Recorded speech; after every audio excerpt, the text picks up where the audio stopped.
Hello everyone, welcome back to my YouTube channel research home science by Varshika ma'am. आज हम लोग भी कुछ फिर से क्वेश्चन देखने वाले हैं एमसीक्यू फॉर्म में, जिसका आपको एक्सप्लेनेशन भी काफ़ी अच्छे से दिया जाएगा। सारी चीज़ें आपके सामने लिखी हुई हैं, बस बढ़िया से आराम से रिलैक्स होकर के वीडियो देखिए, पढ़िए, समझिए और मेरे आंसर देने से पहले आप खुद भी आंसर दीजिएगा।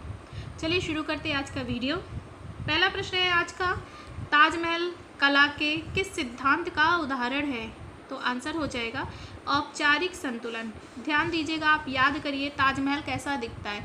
सेंटर में उसमें एक बनी हुई है मॉन्यूमेंट, उसके चारों ओर आपको एक पिलर दिखाई देगा जो कि एक ही आकार, एक ही डिज़ाइन का है। तो यह प्रदर्शित करता है औपचारिक संतुलन। देखिएगा यहाँ पे लिखा भी है एक्सप्लेनेशन, ताजमहल औपचारिक संतुलन का उदाहरण है। केंद्र बिंदु से समान दूरी पर दोनों ओर समान भार की वस्तुएं रखी जाती है तो इसका परिणाम औपचारिक संतुलन होता है। जैसे ताजमहल के चारों तरफ 4 मीनारें बनाई गई हैं और ये मीनारें ताजमहल को औपचारिक संतुलन प्रदान करती है। अब देखिएगा अनौपचारिक संतुलन कैसा होता है। इसे ज्यामितीय संतुलन भी कहते हैं। ध्यान दीजिएगा, अनौपचारिक संतुलन को ज्यामितीय संतुलन भी कहते हैं। जब केंद्र के पास भारी व बड़ी वस्तुएं और केंद्र से दूर हल्की व छोटी वस्तुएं रखकर संतुलन स्थापित किया जाता है तो यह अनौपचारिक संतुलन कहलाता है। अब देखिएगा नेक्स्ट आज का सवाल है। नेक्स्ट हमारा सवाल है, समीपवर्ती रंग योजना में रंग चक्र के निम्न रंग आते हैं। अब ध्यान दीजिएगा, ऑप्शन है आसपास के 2 या 3 रंग, एक दूसरे से विपरीत स्थित 2 रंग, त्रिकोण बनाते रंग, आधे चक्र पर आने वाले सभी रंग। ध्यान दीजिएगा, समीपवर्ती रंग में समीप शब्द का अर्थ ये होता है कि जो पास में हो। तो पहला ऑप्शन है आसपास के 2 या 3 रंग, यही ऑप्शन हमारा सही होगा। आज का हमारा अगला सवाल है, साख क्रेडिट का आधार मानी जाने वाली 3CS है। साख या फिर क्रेडिट का आधार माने जाने वाली 3CS है। आंसर होगा जायदाद, दस्तावेज, क्षमता एवं चरित्र। इसे ही हम लोग इंग्लिश में कहेंगे कैरेक्टर, कैपिटल एंड कैपेसिटी। ठीक है, आंसर यहाँ पे हो जाएगा। यहाँ पे क्रेडिट स्कोर का निर्धारण करने वाले ये तत्व कहलाते हैं और आंसर हो जाएगा जायदाद, दस्तावेज, क्षमता एवं चरित्र। चलिए अब देखते हैं नेक्स्ट हमारा सवाल है, बजट क्या है? पैसा खर्च करने की योग्यता, पैसा खर्च करने व बचाने की योग्यता, पैसे बचाने की योजना या इनमें से कोई नहीं। तो बजट क्या है? पैसा खर्च करने एवं बचाने की योजना, यही कहलाता है बजट। मतलब आय और व्यय का जो हम लोग लेन देन का जो डिटेल लिखते हैं, लिखित ब्यौरा रखते हैं, वही कहलाता है बजट। अब देखते हैं नेक्स्ट सवाल। आज का हमारा अगला प्रश्न है, पूरी तरह से रियायती ग्रामीण आवास योजना कौन सी है? पूरी तरह से रियायती ग्रामीण आवास योजना कौन सी है? आंसर होगा इंदिरा आवास योजना। इंदिरा आवास योजना। ध्यान दीजिएगा, इंदिरा आवास योजना को ही आज प्रधानमंत्री आवास योजना के नाम से भी जाना जाता है। इंदिरा आवास योजना पूरी तरह से रियायती ग्रामीण आवास योजना है। राजीव गांधी के नेतृत्व में 1985 में इस योजना को आरंभ किया गया था। इंदिरा आवास योजना का प्रारंभ 1985 में किया गया था, 1985 में। अब देखते हैं हम लोग दूसरा सवाल। अब देखिएगा, हमारा आज का दूसरा प्रश्न है, नीचे भारत में उपभोक्तावाद से संबंधित 4 अधिनियम दिए गए हैं। ये अधिनियम जिस क्रम में पारित हुए वह क्रम पहचाने। तो यहाँ पे आपके सामने कुछ अधिनियम दिए हैं, जैसे खाद्य अपमिश्रण निवारण अधिनियम, माप तोल अधिनियम, आवश्यक वस्तु अधिनियम, क्रय अधिनियम। अब यहाँ पे आपके सामने देखिएगा तो ऑप्शन भी दिए हुए हैं। ये है आपके सामने ऑप्शन और ये है आपके सामने प्रश्न। तो देखिएगा, खाद्य अपमिश्रण निवारण अधिनियम यह आया था 1954 में। यह आया था 1954 1954 के अंतर्गत। फिर जब माप तोल अधिनियम की बात की जाए तो यह आया था 2009 में, 2009। फिर ध्यान दीजिएगा कि जो आवश्यक नियम बताया गया है आपका, आवश्यक वस्तु अधिनियम, ध्यान दीजिएगा, आवश्यक वस्तु अधिनियम 1955 में भारत की संसद ने पारित किया था। कब किया था? 1955 में। आखिरी बचता है क्रय अधिनियम, तो ध्यान दीजिएगा, मध्य प्रदेश में भंडार क्रय तथा सेवा उपार्जन नियम 2015 में लागू किया गया। कब? 2015 में। तो यहाँ ध्यान दीजिएगा, अब आपको ये क्रम से लगाना है। तो आप देख रहे हैं, पहला है क्रम में अगर बात की जाए तो 1, फिर उसके बाद 3, फिर उसके बाद 2, फिर उसके बाद 4। अब ये ऑप्शन देखिए आप, सेम वही है जो हमें क्रम में लगाना है। हमारा आज का आंसर इसमें हो जाएगा ऑप्शन नंबर ए। अब देखिए हमारा दूसरा प्रश्न है, देखिएगा, वह व्यक्ति जो उत्पाद का खरीदार और उपयोग करता है उसे कहते हैं। आंसर होगा उपभोक्ता या फिर कंज्यूमर। वह व्यक्ति जो उत्पाद का खरीदार और उपभोग करता है उसे उपभोक्ता कहा जाता है, अतः वह व्यक्ति उपभोक्ता कहलाता है। चलिए नेक्स्ट है 69 नंबर, निम्न में से रंग का एक आयाम है, एक आयाम है, आंसर हो जाएगा ह्यू। देखिएगा कि अगर बात की जाए आयाम की तो इसमें देखिएगा ह्यू में है, यह रंग का एक आयाम एवं उसका गुण दोनों है। यह किसी भी रंग का नाम है, चाहे वह मौलिक हो या मिश्रित। एक रंग में अन्य रंग मिलाने से एक नए रंग का निर्माण होता है। प्रत्येक रंग की प्रकृति को ह्यू या रंगत कहते हैं और रंग के 3 आयाम या गुण होते हैं, ह्यू, मूल्य और तीव्रता, या फिर इसे ही सघनता कहते हैं। तो ध्यान दीजिएगा, रंग के कितने आयाम होते? 3 होते हैं, ह्यू, मूल्य और तीव्रता। देखिएगा क्वेश्चन नेक्स्ट आज का है, प्रश्न है, पाथवे चार्ट की ड्राइंग बनाने में निम्न में से कौन सा अनुक्रम सही है? तो पाथवे चार्ट में आपके सामने ऑप्शन दिया है, कार्य मार्ग की ट्रेसिंग, कार्य केंद्रों की पहचान, कार्यस्थल रेखांकन ड्राइंग, धागे स्ट्रिंग की लंबाई करना, लंबाई को मापना। तो ध्यान दीजिएगा, पाथवे चार्ट जो कि गिलबर्ट के द्वारा दिया गया था, इसके अंतर्गत शारीरिक गति का अध्ययन किया जाता है। इसमें हम क्या करते हैं कि एक जैसा किचन है, उसी का एक डिज़ाइन हम तख़त पे या किसी बोर्ड पे छोटा सा बना लेते हैं। तो हम क्या करेंगे, सबसे पहले कार्यस्थल रेखांकन या ड्राइंग, जो कार्यस्थल उसकी एक हम ड्राइंग बनाएंगे। तो देखिएगा तीसरे से शुरू हो रहा है, तीसरा एक ही ऑप्शन में दिया हुआ है, फिर भी आइए इसको समझ लेते हैं। सबसे पहले हम जो एक नक्शा है या किचन है, तो किचन का ही मान लीजिए एक छोटा स्वरूप बना लेंगे, एक मॉडल बना लेंगे। इसके बाद हम क्या करेंगे, उनमें हम गृहिणी को सबसे ज़्यादा किन क्षेत्रों में ज़्यादा चलना पड़ता है या कार्य करना पड़ता है, तो उन कार्य केंद्रों की पहचान कर लेंगे। फिर उसके बाद कार्य मार्ग की ट्रेसिंग कर लेंगे। फिर उसके बाद हम धागे का प्रयोग करते हैं कि गृहिणी कार्य केंद्रों में कितने बार चल करके गई है, तो धागे के द्वारा लंबाई को मापते हैं। फिर आएगा 4, आंसर हो जाएगा 3, 2, 1, 4, यही होगा इसका सही क्रम। आंसर यहाँ पे होगा ऑप्शन नंबर डी। चलिए नेक्स्ट हमारा प्रश्न होगा, देखिएगा प्रश्न है, खड़े रहकर कार्य करने वाले कार्य की सतह कोहनी से लगभग कितने नीची होनी चाहिए? आप इसका एक उदाहरण देख लीजिए। जैसे किचन बनता है, किचन पे जो प्लेटफॉर्म बनता है जिसके ऊपर गैस का चूल्हा रखा जाता है, तो वो हमारे कोहनी की ऊंचाई से या कोहनी से नीचा होता है।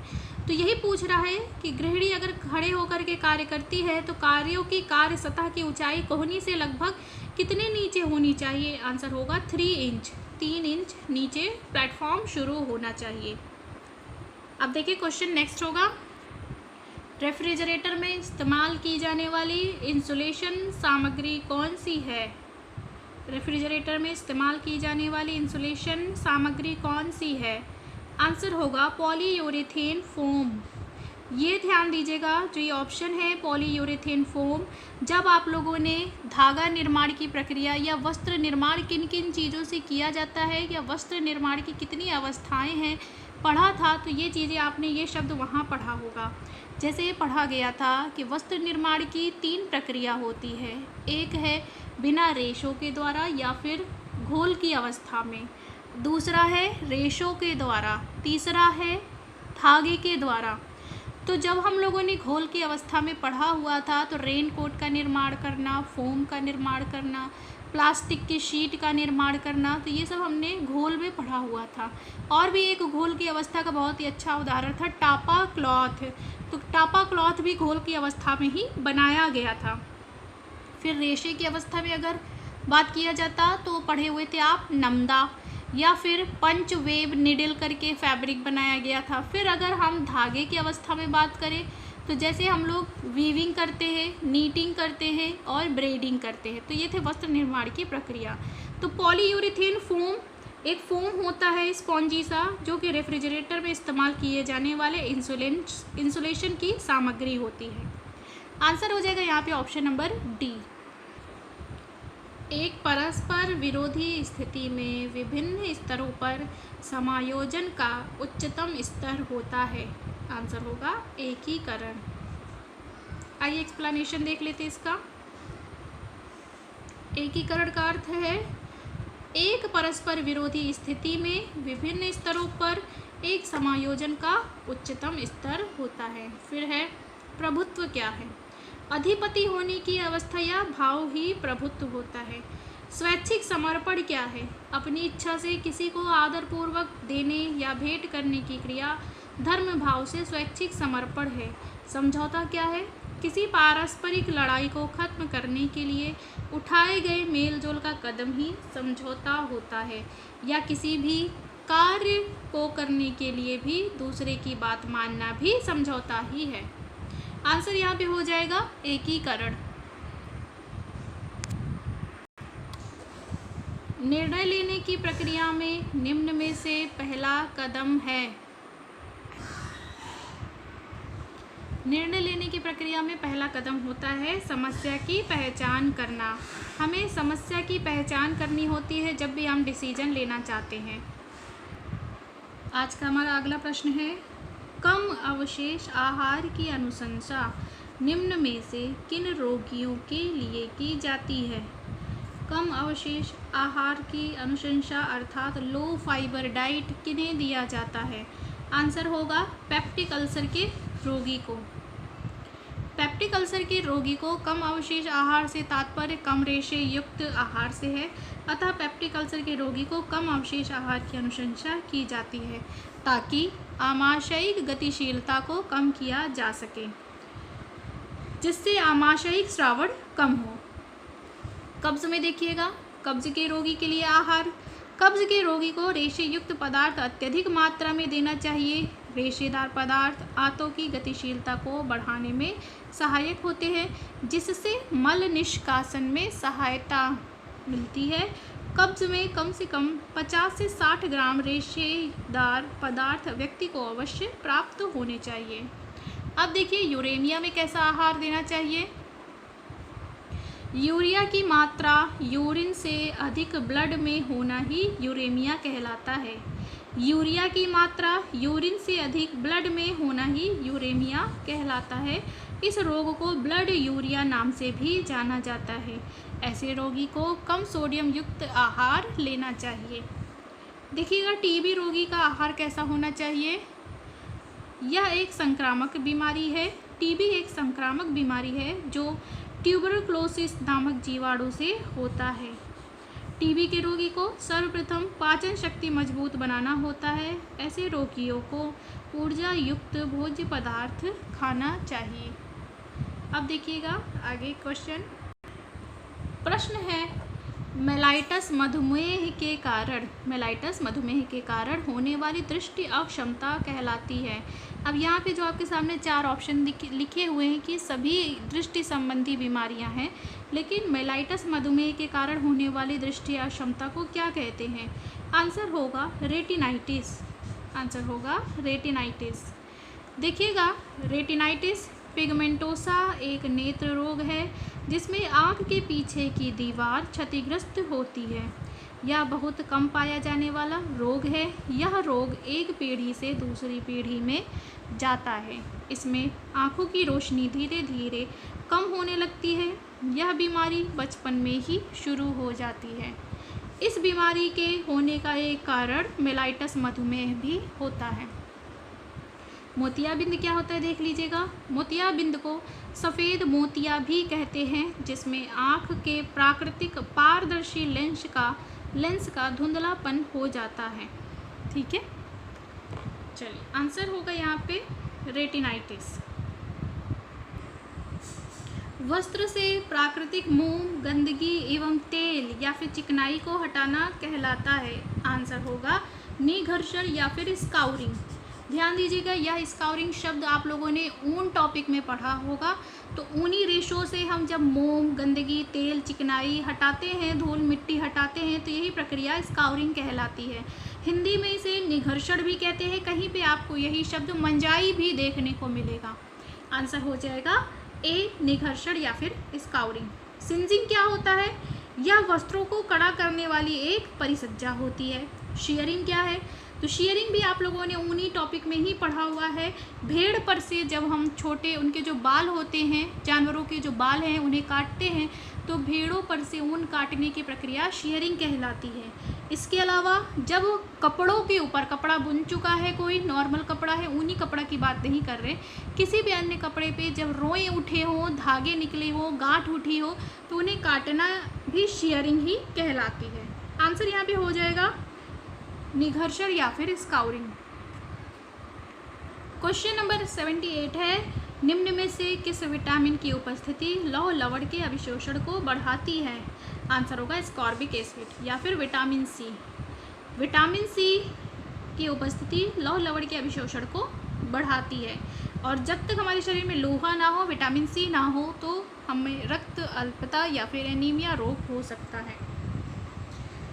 जब लोहे का या लौह लवण का अवशोषण नहीं होता है, बाधित होता है, तभी व्यक्ति में रक्त अल्पता नामक बीमारी देखने को भी मिलती है।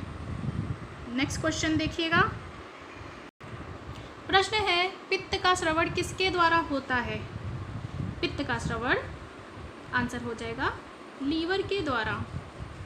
ध्यान दीजिएगा कि अगर बात की जाए कि पित्त का निर्माण या श्रवण कहाँ से होता है, तो आंसर होगा लीवर।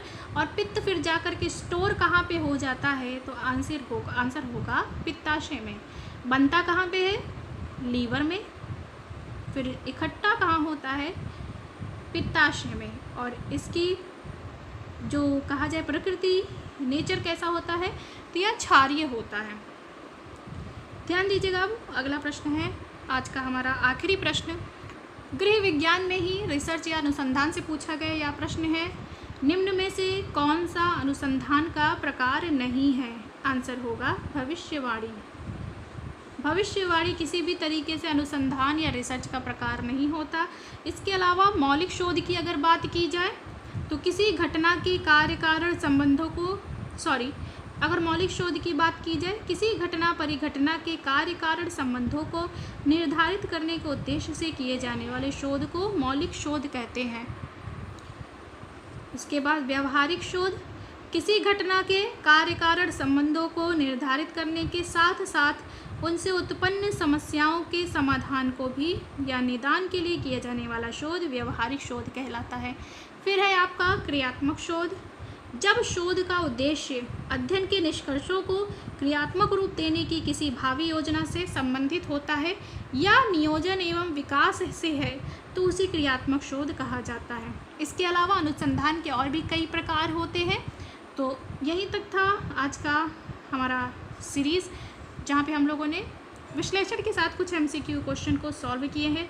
उम्मीद है आज भी आप लोग मन लगा के पढ़े होंगे। ऐसे ही मेरे चैनल के साथ हमेशा बने रहिएगा। आपको डेली यहाँ पे क्विज़ है, प्रैक्टिस है, ऐसे MCQ क्वेश्चन हैं, थ्योरी क्लासेस हैं, सारी चीज़ें आपको यहाँ पे फ्री में प्रोवाइड कराई जाएगी, जिससे आप होम साइंस के किसी भी एग्ज़ाम को आप आसानी से क्रैक कर सकते हैं। तो यही तक था आज का वीडियो। उम्मीद है आपको वीडियो आज का भी अच्छा लगा होगा। मन लगा के पढ़ते चलिए, धीरे धीरे प्रैक्टिस करते चलिए। आज के लिए इतना ही। अपने दोस्तों के साथ लाइक शेयर और सब्सक्राइब जरूर करिएगा। अपना ख्याल रखिएगा। धन्यवाद।